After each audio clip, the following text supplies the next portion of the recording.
और एक अच्छा और सच्चा गुरु किसी भी रंक को राजा बनाने की क्षमता रखता है। आचार्य चाणक्य ने जो नीति रची तो कौन सा राजा बनाया था? चंद्रगुप्त मौर्य। किसको बनाया? चंद्रगुप्त मौर्य। आचार्य चाणक्य की चाल चंद्रगुप्त के ऊपर ऐसी पड़ी कि लाखों लोग परास्त हो गए उसके पीछे षड्यंत्र करते करते करते। और याद रखना, तुम्हारे ऊपर भी तुम्हारे गुरु की छाप ऐसी पड़नी चाहिए कि तुम्हारे सामने लाखों संकट परास्त हो जावे। हमने कई बार एक सूत्र बोला था, गुरु को मानने वाला बुद्धू नहीं होता है, बुद्ध होता है। और गुरु खोजने से नहीं मिलते हैं, गुरु में खो जाने से मिलते हैं। और गुरु तुम्हें यहां वहां भागने से भी नहीं मिलेगा, गुरु तुम्हारे भीतर की चेतना जागने से मिलेगा। और मेरे साधु, पर्चा और चमत्कार तुम्हारी सिर्फ एक बात को पूर्ण करेंगे, एक प्रश्न का उत्तर देंगे, एक समस्या का समाधान करेंगे। लेकिन मेरे पागल, हमारी आज की बात अगर तुमने ध्यान में कर ली और ध्यान में रख ली, जो घर बैठ करके भी लाइव देख रहे हैं और लाखों लोग घर बैठने के बाद में देखेंगे, और आप भी जो यहां बैठ करके आज की बात अगर तुमने ध्यान में रख ली या आज की बात पर तुम चल गए, तो हम तुम्हें ऐसा मंत्र देने जा रहे हैं, अपनी जिंदगी का निज अनुभव का ऐसा मंत्र है कि तुम जीते जी हर प्रश्न का उत्तर पा जाओगे। और तुम पाने यही बैठे हो, और तुम्हारे पास खोने के लिए तो कोई चीज है नहीं, पाने ही बैठे हो, खोने के लिए है भी क्या? बचे ही नहीं है, पहले ही संसार में सब कुछ खो चुके हो। और अध्यात्म की यात्रा में अगर तुम मानते हो कि संपत्ति खो करके आए हैं, तो हम इसे खोना नहीं मानते हैं। संपत्ति तो हमारी दृष्टि में हमें लगता है धन और वैभव और ये रुपया, हमारी बुद्धि में कई बार बात आती है तो हमें लगने लगता कि ये छोटी मोटी बातें खोई हैं। बड़ी बात तो यह है कि तुमने व्यर्थ समय गवाया है। सबसे ज्यादा तुमने जो खोया वो समय खोया है। रात गवाई सोए कर, दिवस गवाया खाए, हीरा जन्म अनमोल था, कौड़ी बदले जाए। और धीरे धीरे तुम्हारे बाल भी सफेद होने लगे, वो कहने लगे बुढ़ऊ तपने वाला है, जल्दी माला ले ले। आंखें भी कम दिखाई देने लगी, आंखें कह रही हैं बुढ़े अब तो चेत जा, जिंदगी भर तूने सौंदर्य दर्शन किया है, अब तो तू ईश्वर के दर्शन करने की लालसा जगा। और कान भी तेरे बहरे होने लगे हैं बुढ़ा,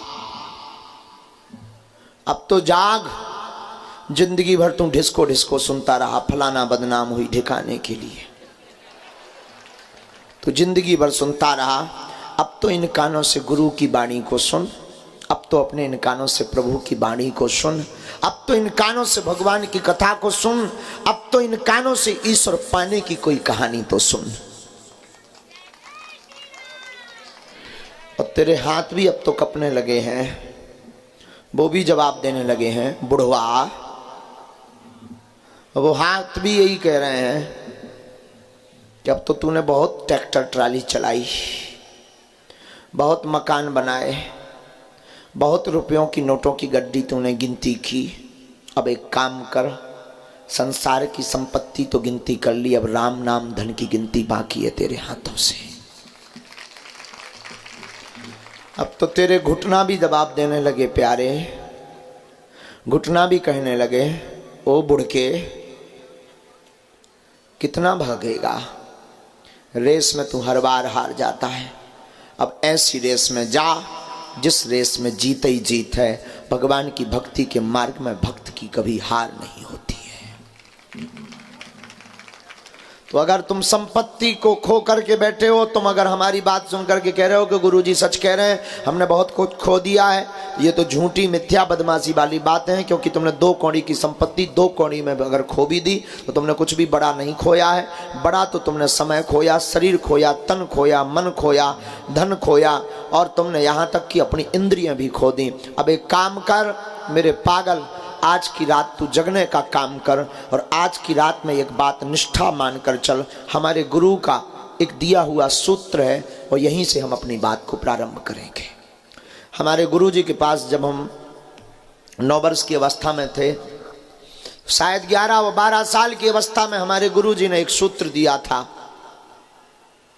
या तो गुरु को छोड़ दो या गुरु पर सब कुछ छोड़ दो। अब वो सूत्र आज भी हमारे दिमाग में, डायरी के पहले पेज पर हमने लिख रखा था। उस जमाने में हमारी लिखावट के हमारे जो अक्षर थे वो आज भी एड़े टेढ़े बने हुए हैं। शायद 11 साल की अवस्था रही होगी हमारी। हमारे गुरु के शब्द थे, पूज्यपात श्री दादा गुरु जी के हमारे शब्द थे। दादा गुरु ने हमारा हाथ पकड़ा और दादा गुरु की बात आज भी वो गूंजती है हमारे दिमाग में।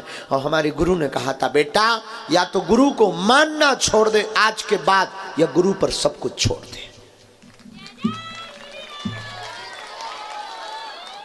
और ये बात तुम्हारे लिए भी है कि आज के बाद या तो तुम ईश्वर को मानना बंद कर दो या ईश्वर पर सब कुछ छोड़ देना। आज के बाद या तो हनुमान जी को छोड़ देना या हनुमान जी पर सब कुछ छोड़ देना। आज के बाद या तो बागेश्वर बालाजी और सन्यासी बाबा पर सब कुछ छोड़ देना, या आज के बाद लौटकर इनको मानना नहीं। बेफिजूली में अपना तुम टाइम भी बर्बाद कर रहे हो, अपना माथा भी रगड़ रहे हो, यहां तुम ठंड में बैठे बैठे बर्बाद भी हो रहे हो। इससे अच्छा तुम थिएटर में जाकर फिल्म देखते तो कुछ आनंद भी आता। और अभी तक तो तुम 2-4 बार ठुमका भी लगा चुके होते। इससे अच्छा तुम कलारी में जाते, थोड़ा पगुआ पीते तो झूमते, नागिन डांस भी कर रहे होते। इसलिए मेरे पागल, आज के बाद, आज 2022 की आखिरी रात है और आखिरी रात में तुम 2023 की जिंदगी एंगल 9 वर्ष के अनुसार शुरू करना। तो 12 बजे के बाद एक नई क्रांति के साथ शुरू करना। या तो गुरु पर सबको छोड़ना या गुरु को आज के बाद छोड़ देना।